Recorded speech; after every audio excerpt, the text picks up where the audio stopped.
드립니다. 아멘. 우리 하나님의 말씀 읽도록 하겠습니다. 우리가 오늘도 마가복음 2장 세 번째 시간으로 접어들고 있네요. 오늘 본문은 마가복음 2장 13절부터 17절까지의 말씀입니다. 개역개정 성경으로는 신약 성경 약 55면 또는 56면을 보시면 되고요. 세 번역으로 함께 읽어보도록 하겠습니다. 자, 그 자리에서 여러분 성경을 펼치셔도 되고요. 화면을 보시면서 우리 천천히 읽도록 하겠습니다. 시작. 예수께서 다시 바닷가로 나가셨다.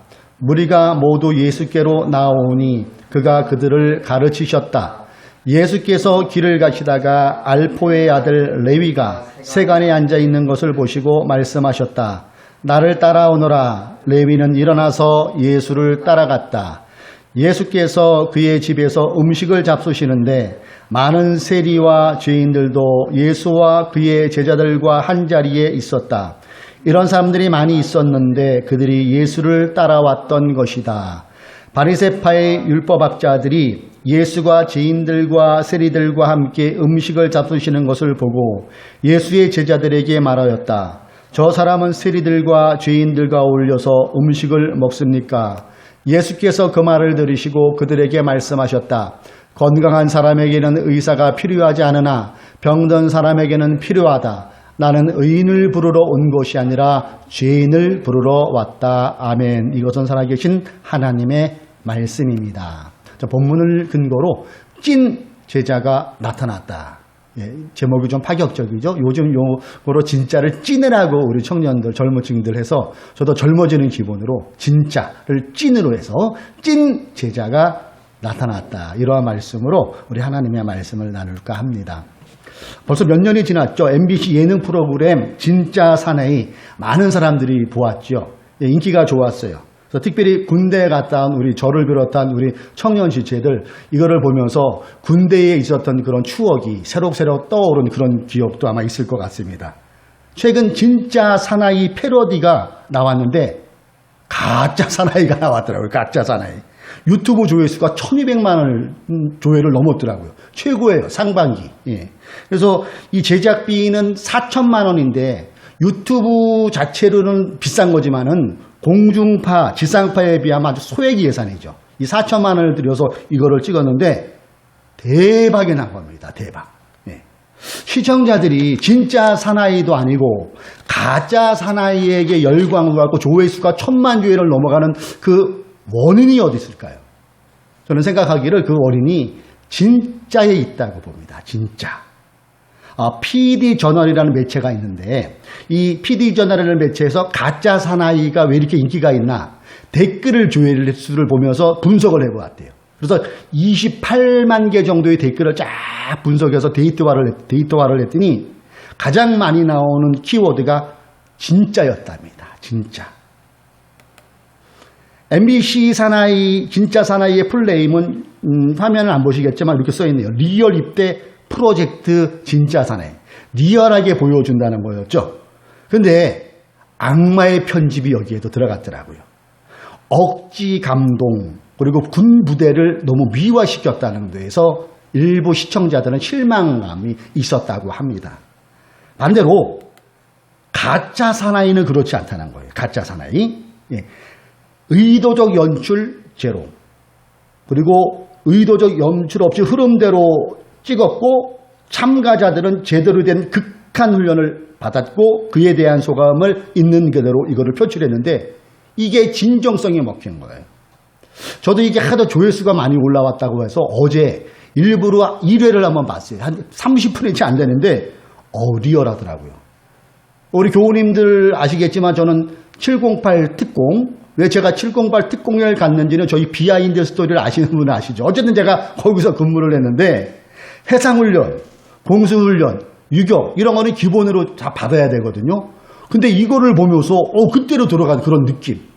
그때 기분이 막 살아나면서 이거 진짜네? 그런 느낌을 저도 받았어요. 진짜구나. 가짜 사나이는 진짜에 대한 갈망이 커지는 요즘의 세태를 반영하고 있는 현상이라는 거죠. 특정 교회발 코로나19 재확산으로 한국 교회 내에 일반 시민들이 냉소 분위기가 굉장합니다. 국민들의 이러한 냉소와 따가운 시선 속에는 야, 한국교회도 좀 진짜 좀 되어보라는 반대적인 것을 우리가 읽을 수도 있어야 된다는 것 아니겠습니까? 이것은 마치 구약에 나오는 요나가 하나님이 가라고 한 니느웨를 거부하고 다시스로 도망하다가 풍랑이 일어나고 그곳에서 요나를 깨웠던 선장의 모습으로 우리가 같이 생각해 볼 수가 있다는 얘기죠. 요나서 1장 6절에 보면은 이런 말씀이 나와요. 마침 선장이 그에게 와서 그를 보고 소리를 쳤다. 파란 글씨를 한번 보세요, 여러분. 당신은 무엇을 하고 있어? 잠을 자고 있다니. 일어나서 당신의 신에게 부르짖으시오. 행여라도 그 신이 우리를 생각해 준다면 우리가 죽지 않을 수도 있지 않소? 자, 잠자고 있는 요나를 깨운 사람은 예수 믿는 하나님을 섬기는 사람이 아니었더라고요.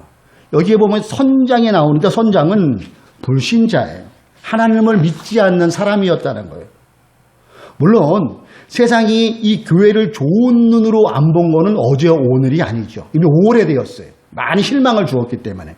그러다가 이번에 코로나19 재확산으로 그 반응이 폭발적으로 아주 정점, 클라이맥스에 다다른 거죠. 교회를 향해 계속해서 비판하고 손가락질 하는 게 너무 힘들죠. 참 곤혹스럽습니다. 억울한 부분도 있어요. 우리 교회들 입장에서는 억울하죠. 우리는 비대면 잘하고 예배 잘 드리고 있는데 이런 억울한 부분도 있어요. 그러나 우리가 그 손가락질하는 그것으로만 받아보지 말고 좀 더 눈을 열어서 그 뒤를 한번 볼 수 있어야 된다는 얘기예요. 요나를 깨웠던 선장처럼 한국교회요. 교회 다니는 사람들이요. 신자들이요. 예수 믿는 당신들이요. 제발 우리 좀 감동시켜 주십시오. 그 감동으로 인하여 우리도 나도 교회 좀 나가게 해 주십시오 하는 그 뒷면의 외침도 우리가 볼 수 있는 성숙된 신앙인의 모습이 되어야 된다는 것이죠. 예수를 믿는 우리를 향해 교회를 향해 손가락질하며 욕해대는 저들을 감동시키는 방법은 그럼 무엇일까요? 감동에 그치지 않고 저들을 하나님께로 인도해 줄 수 있는 방법이 뭘까요? 서두에 제가 말씀드린 거예요. 예. 찐이 되면 된다는 거예요. 찐. 진짜가 되면 된다는 거예요. 진짜가 여기저기에서 나타나면 된다는 거예요. 우리가 살고 있는 강릉, 또 서울, 수도권, 대전, 광주, 부산, 섬, 방방곡곡에서 이런 찐이 나타나면 된다는 얘기죠. 진짜가 된다는 것은 예수님의 제자로 살아가는 것일 거예요. 예수님의 제자. 진짜 예수님의 제자로, 진짜 주님의 자녀로 사는 것만큼 여러분 확실한 전도가 없을 것 같아요. 본문에는 레위라는 사람이 등장하고 있어요. 이 레위는 예수님의 제자이고 또 마태복음에 보면 그의 이름을 마태라고 소개하고 있어요. 성경학자들의 연구에 의하면 레위가 나중에 예수님을 영접하고 주님의 제자로 사가면서 그 이름을 마태라고 바꿨다는데 이견이 없더라고요. 실제로 마태복음 9장 9절에는 레위라는 이름 대신에 마태로 기록하고 있음을 보게 돼요. 저는 이 말씀을 이렇게 묵상하면서 이 레위의 그 동선을 이렇게 살펴보면서 깨달은 게 한 가지 있어요. 그게 뭐냐면은 레위를 통해서 진짜 예수님의 제자가 되어가는 과정이 이렇게 펼쳐질 수가 있구나. 이거를 제가 이 본문을 통해서 발견할 수 있었어요. 진짜가 나타나면 여러분 가짜는 자동 소멸되죠. 아무리 어두워도 어둠 속에 빛이 임하면 그것도 순식간으로 살아나는 것처럼 진짜가 나타나면 깨갱거리는 거예요. 꼬라지 탁 내리죠. 그렇다면 주님의 진짜 제자가 되어가는 경로는 어떻게 진행되어지는 걸까요? 진짜가 되는 경로만 알면 또 의미가 없을 거예요. 우리가 그 경로를 거치면서 나부터가 찐 제자가 될 때에 진정한 의미가 있는 것이겠죠. 진짜가 되는 경로와 진짜 되기. 이것이 본문을 통해 오늘 우리에게 주시는 주님의 메시지라는 거예요. 자, 자, 13절을 우리가 한번 읽어봅니다. 자, 그 자리에서 우리 들리지는 않지만은 우리 13절을 같이 한번 읽어봅니다. 시작. 예수께서 다시 바닷가로 나가셨다. 무리가 모두 예수께로 나오니 그가 그들을 가르치셨다. 자, 이것은 갈릴리 바닷가로 군중들이 일장에서처럼 이렇게 막 몰려오는 거죠. 일장에도 이런 장면이 있었죠. 자, 근데 주님은 여전히 그들을 외면하지 않으시죠. 하나님의 말씀을 이렇게 가르치세요. 이 13절의 장면은 예수님의 공생의 기간 중 복음을 전파하시는 전형적인 모습이죠. 물론 개인적으로 복음을 전하실 때도 있었지만은 평균적으로 볼 때는 예수님이 이런 식으로 많은 군중들을 모아놓고 이렇게 복음을 전하는 전형적인 모습을 우리는 13절에서 보게 돼요. 자, 13절을 특별히 여러분 우리가 주목해 볼 필요가 있어요. 14절 같이 읽어봅니다. 예수께서 그를 가시다가 알프의 아들 레비가 세관에 앉아있는 것을 보시고 말씀하셨다. 나를 따라오너라. 레비는 일어나서 예수를 따라갔다. 자, 여기서 우리가 13절과 14절을 주의해서 읽을 것은 13절과 14절 사이에는 시간이 존재한다는 거예요. 시간의 간격이. 요거를 알고 우리가 읽으면은 다가오는 게 또 달라질 수가 있어요. 그러니까 14절은 13절이 어느 정도 지나가고 일어날 사건을 저자가 기록한 거예요. 예수님 당시에는 이 팔레스타인이 로마의 지배를 받았고 있었죠. 그런데 이 로마가 이 팔레스타인을 통치할 때 직접 통치하지 않았습니다. 친로마 통치를 펼쳤던 헤롯 왕과 그리고 그의 아들 헤롯 안티파스, 헤롯 빌립 이런 사람을 통해서 간접 지배 방식을 택했던 게 로마의 통치 개념이었어요. 근데 이것이 세금에도 적용이 되었더라고요. 세금 걷는 방식.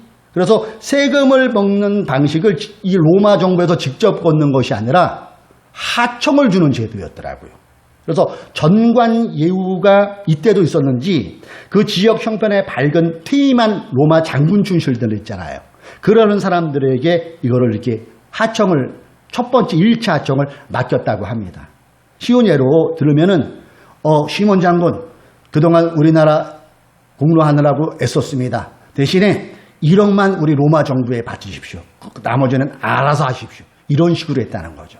그러면 그 로마 장군 출신이 일정액을 내고 그 이상 뽑아내는 것은 아무런 타치를 안 했다는 거예요.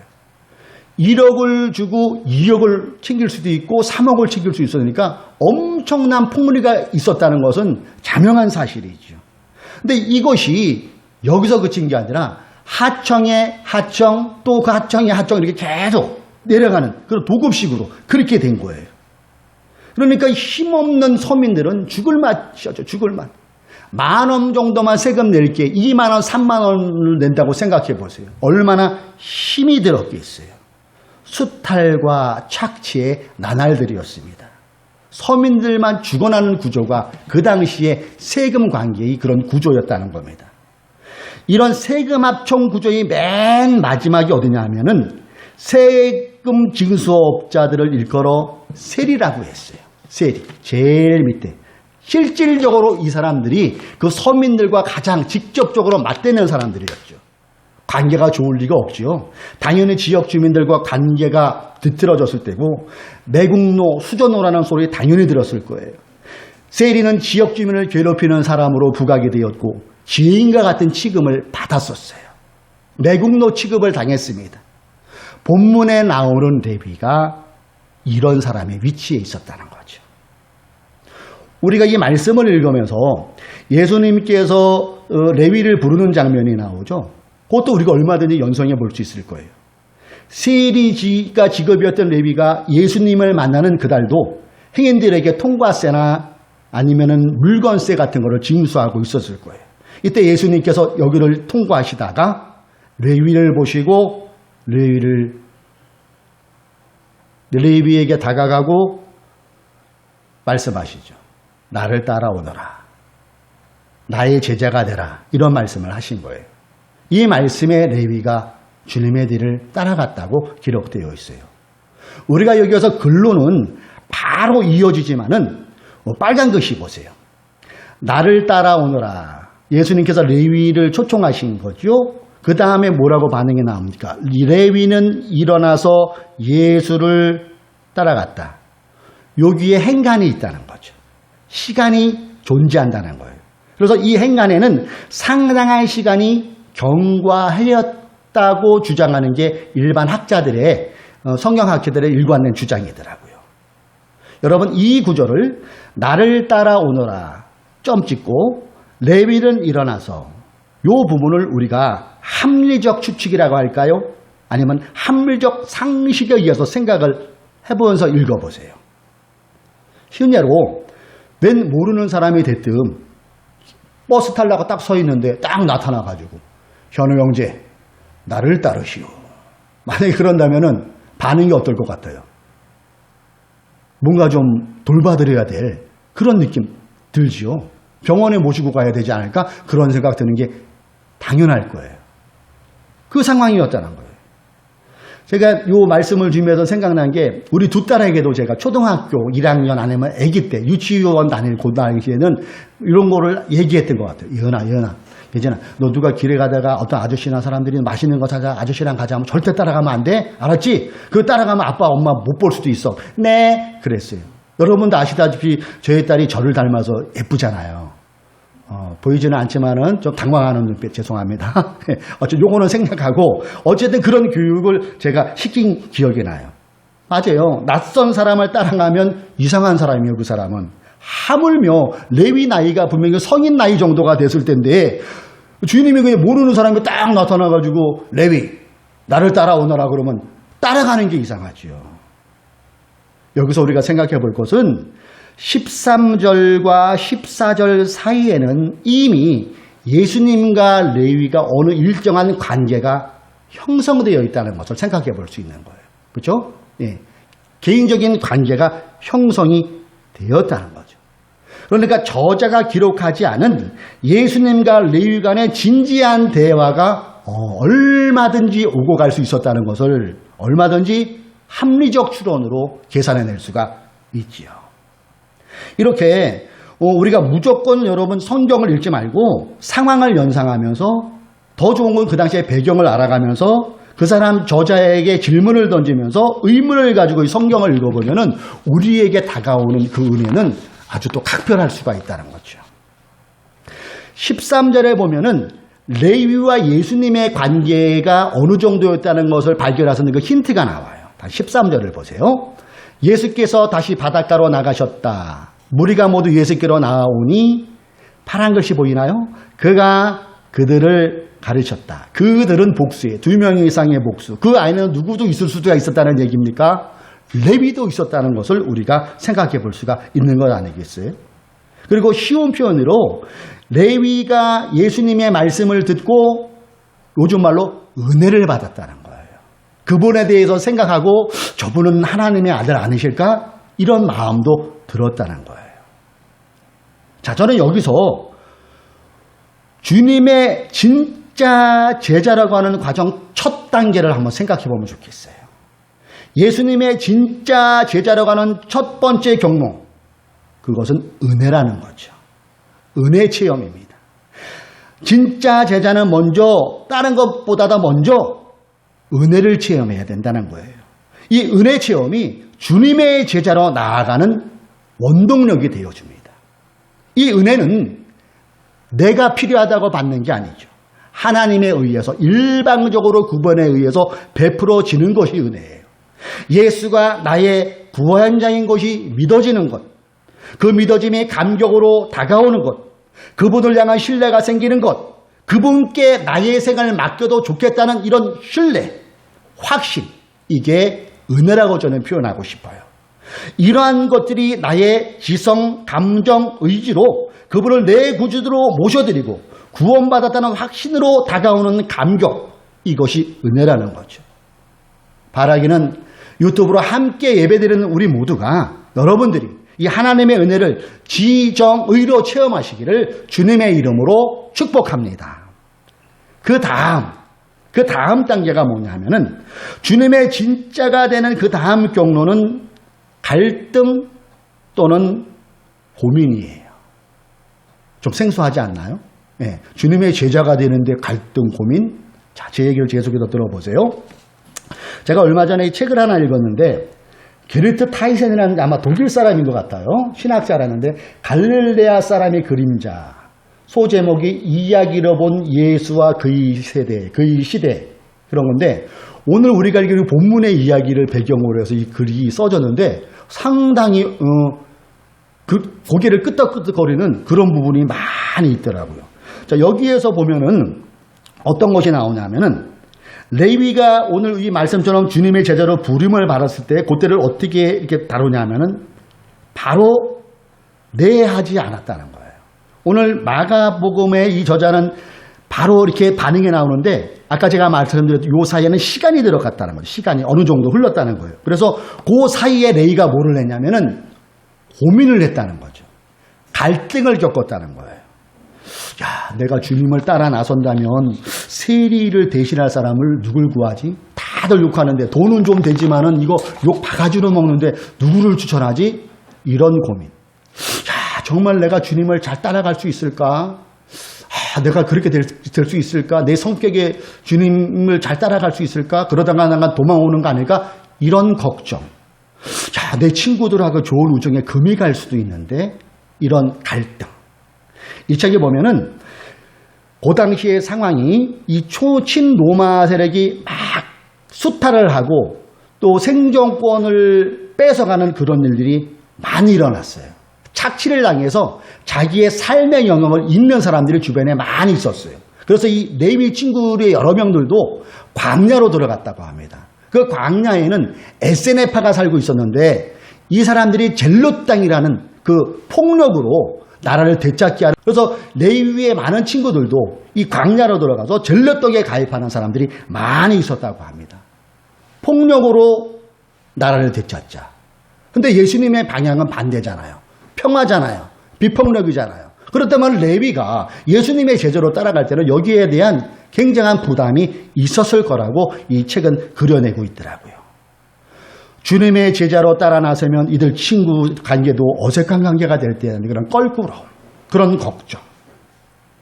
진짜 주님의 제자로 가는 경로는 고민과 갈등이 반드시 동반된다는 거예요.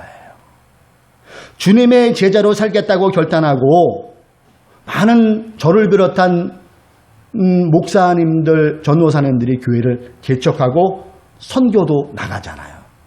근데 여지없이 예배 없이 만나는 것은 갈등이더라고요. 고민이더라고요. 그리고 그것은 지금도 진행형이에요. 물질의 구급법에서 오는 갈등, 늘지 않는 교세 때문에 비교 때문에 오는 열등감. 요즘은 특히 이 코로나까지 엄습한 이때에 교회의 존폐에 왔다 갔다 하는 그런 엄청난 갈등을 겪고 있는 우리 동료분들이 제법 많이 있다는 거예요. 이러한 갈등, 고민을 겪으면서 드는 생각은 진짜 주님의 제자는 하루아침에 만들어지는 게 결코 아니라는 거죠. 진짜 주님의 제자는 하루아침 내가 예수 믿습니다. 이걸로 찐 제자가 되지는 않는다는 거예요. 반드시 환경과 배경과 여러 가지 그거는 다르겠지만은 누구도 예외 없이 고민과 갈등 속에서 주님의 제자의 그 경로를 거쳐간다는 거예요. 이것을 우리가 반대로 생각한다면은 주님의 제자로 산다고 하면서 갈등과 고민이 없다는 것은 찐 제자가 아니라는 것이 또 성립될 수가 있다는 얘기죠. 이러한 갈등과 고민은 진짜 주님의 제자로 살아가면서 누구나 겪게 되는 코스일 수가 있어요. 갈등과 고민 속에서 그러면 어떻게 해결합니까? 이 갈등과 고민을 우리가 앞서 체험한 그 은혜가 있잖아요. 그 은혜를 가지고 기도와 성령 충만함으로 하나님의 도우심을 바라보면서 순간순간 다가오는 갈등과 고민을 극복해내는 과정일 것입니다. 계속해서 말씀을 봅니다. 15절을 우리가 다시 한번 읽어볼까요? 15절 우리 같이 한번 읽어봅니다. 시작. 예수께서 많은 세리와 죄인들도 예수와 그의 제자들과 한자리에 있었다. 이런 사람들이 많이 있었는데 그들이 예수를 따라왔던 것이다. 15절을 보면은 은혜와 갈등을 지난 다음 단계를 우리가 생각해 볼 수 있어요. 레위의 행동이 나오는데요. 레위가 첫 번째로 한 행동의 기록이 나와요. 레위가 한 일이 뭡니까? 자신의 집을 개방했어요. 오픈했어요. 자신의 집에서 주님에게 정성껏 식사를 대접합니다. 식사를 섬겨요. 근데 예수님에서 끝이는 게 아니죠. 거기에다가 자신과 같은 동료들, 세리, 그리고 죄인이라 취급받는 소외된 사람들과 함께하는 식사 자리가 벌어지고 있음을 보게 돼요. 자신의 집을 오픈하고 예수님과 함께 사람 취급하지 못하는 사람들과 함께하는 식사. 이것은 레위가 그동안 너무나도 소중하게 했던, 꽉 움켜잡았던 그것을 풀어서 나누는 모습을 보여주고 있잖아요. 예수님을 만나기 전에는 레위는 사람들에게 욕을 먹으면서까지, 매국노다라는 욕을 먹으면서까지 정말 애써 모은 게 그의 재물이었어요. 그런데 이 재물을 어떻게 한 거예요? 흘려보냈다는 거예요. 꼭 옮겼던 손을 놔버렸다는 거고, 쉽게 말하면 지갑을 열었다는 거예요. 그래요? 주님의 진짜 제자는 인색함이 없어야 되는 거구나. 이거를 여러분 우리가 생각해 볼 수 있다는 얘기죠. 주님의 진짜 제자는 내가 붙잡고 있던 것을 주변으로도 흘려보낼 수 있는 사람, 이 사람이 진짜 주님의 모습이라는 것을 우리가 이 레위의 모습을 통해 생각해 볼 수가 있어요. 이렇게 주님과 사람들이 식사를 하는 것을 본 바리새인들의 반응이 16절에 나와요. 16절 바리새인들의 반응이 어땠을까를 생각해보면서 이 말씀을 읽으면 좋을 것 같습니다. 바리새파의 율법학자들이 예수가 죄인들과 세리들과 함께 음식을 잡수시는 것을 보고 예수의 제자들에게 말하였다. 저 사람은 세리들과 죄인들과 어울려서 음식을 먹습니까? 직접은 못 물어보고 예수님의 제자들에게 고가운 마음으로, 안 입고 온 마음으로, 불편한 마음으로 이렇게 물어보는 거예요. 자, 여기에서 우리가 생각해 볼 것은 그 당시 유대인들은 의인과 죄인을 어떻게 구분했을까요? 성결 개념으로 구분했다고 합니다. 성결 개념. 그러니까 의인은 성결 제도를 잘 따르는 사람들이 의인이고, 죄인은 성결 제도를 따르지 않는 사람들이 죄인으로 취급했다는 거예요. 죄인은 부정한 사람, 그런 것을 또한 의미하죠. 성결 제도의 중심이 어디냐면 성전, 제사장, 그리고 종교 지도자들. 죄인들의 상징은 세리와 목자들을 죄인들의 상징이라고 그렇게 생각을, 무시무시한 생각들을 이 사람들이 하고 있었더라고요. 예수님이 이렇게 상종하지 못할 사람들과 식사를 한 그 장면을 본 것은 그들의 입장에서는 굉장한 파격적인 장면이었죠. 파격 중에 파격이었을 거예요. 종교 지도자들이 예수님의 제자들에게 이렇게 얘기한 요 밑에 저 사람은 세리들과 죄인들과 어울려서 음식을 못 먹었습니까? 요거를 유진 피터슨이 쓴 메시지 성경은 원색적으로 기록하더라고요. 들어보세요. 이 표현을 어떻게 얘기했냐면은 쓰레기 같은 인간들과 친하게 지내다니 이게 무슨 본이 되겠소? 이 얘기를 예수님이 들었다고 합니다. 다음은 보면은 근데 예수님이 들었다는 것은 주변의 다른 사람들, 세리나 죄인들도 들었다는 얘기잖아요. 순간적으로 기분이 이 사람들이 나쁘면서도 기가 팍 죽었을 것 같아요. 그때 예수님께서 태연하게 그들에게 안식을 주는, 세리와 죄인들에게 안식을 주는 말씀을 하시죠. 그 말씀이 17절에 나와요. 17절 보세요. 예수께서 그 말을 들으시고 그들에게 말씀하셨다. 건강한 사람에게는 의사가 필요하지 않으나 병든 사람에게는 필요하다. 나는 의인을 부르러 온 것이 아니라 죄인을 부르러 왔다. 여러분, 이 당시의 상황을 연상을 한번 해보세요. 그리고 예수님이 이렇게 반응한 것이 보면은 엄숙하다기보다는 좀 유머러스한 분위기로도 흘렀을 수도 있다는 생각을 해보지 않습니까?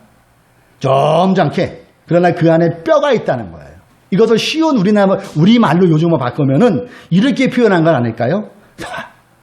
바리새인 종교 지도자들, 너희들이 의인이라고 지랄하고 자빠졌네. 이런 표현이랑 같다고 볼 수도 있는 거예요. 유대 종교 지도자들은 죄인들을 볼 때에 제거해야 할 대상으로 봤다는 거예요. 그들은. 그러나 주님은 죄인을 대할 때 치료해야 될 대상, 구원해야 될 대상으로 바라보셨어요. 그래서 자신을 오늘 비유처럼 의사로, 죄인들을 환자로 비유하고 계신 것이죠. 예수님은 자신이 종교 지도자를 포함한 모든 사람들을 치유하기 위해서 오셨음을 밝히고 계신 거예요. 주님에게는 사람 자체가 귀했던 거예요. 그러나 종교 지도자들은 율법 자체가 귀했던 것이죠. 주님의 마음처럼 사람을 사람 자체로 대할 줄 아는 사람이 주님의 찐 제자라는 것을 우리가 여기서 생각해 볼 수 있는 것 아니겠어요? 여러분, 영혼은 다 귀한 거예요. 빈, 부, 노, 소가 없는 거예요. 사람은 그 자체로 존귀함을 받아야 돼요. 그래서 차별은 하나님 앞에 죄가 되는 것이죠. 레위의 모습을 통해 주님의 찐 제자가 되어가는 경로를 우리는 지금 생각해 보고 있어요. 그 과정이 어떻게 그려졌습니까? 은혜, 그 다음에 갈등과 고민, 먼저 받은 은혜를 힘을 삼아 기도하기, 그 다음에 갈등의 극복, 그리고 흘려보내기예요. 이것이 반복이에요. 언제까지? 무한 반복이에요. 주님을 만나는 그 시간까지. 그러면서 주님의 찐 제자로 만들어진다는 얘기죠. 그동안 한국교회는 전도라는 핑계로 사은품을 내걸고 온갖 선물 공사로 사람들을 교회 건물로 모이기에만 힘썼어요. 부인할 수 없는 사실이에요. 연예인들을 동원하는 감성적 이벤트로 결신을 가장한 영접 기도를 유도했어요.